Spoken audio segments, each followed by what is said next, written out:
You are listening to Radio Long Island City, recorded at our studios near Hell Gate, 9 kilometers north of the Harbor Hill Moraine.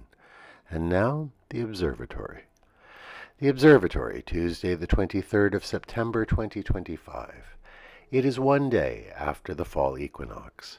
It is 89 days before the winter solstice. By the French Republican calendar, it is the second day of Vendémiaire, the day of the safran, the saffron.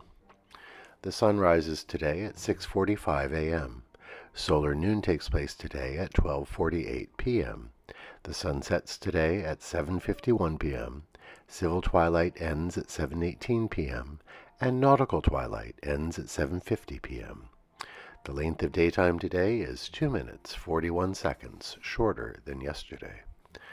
The moon is in its waxing crescent phase and is 3% full at midday.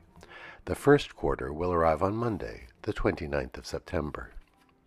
These are the predicted tides today for Horns Hook. In the morning, low tide, 5:29 a.m., 18 centimeters. Near midday, high tide, 11:52 a.m., 1 meter 68.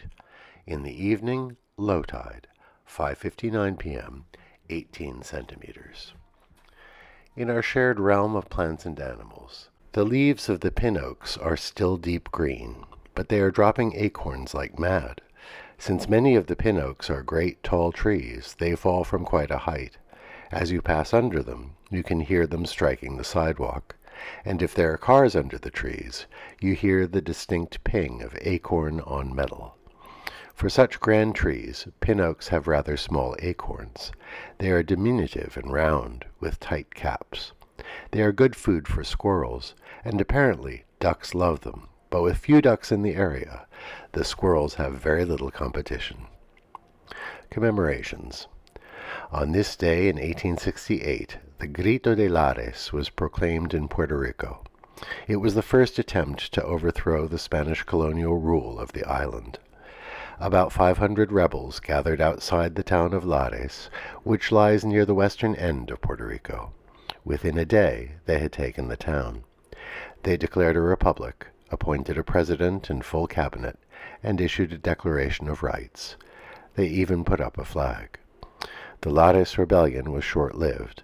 The militia retook the town and captured the rebels, but it is remembered in Puerto Rico and in the diaspora as a cry for the island's self-determination.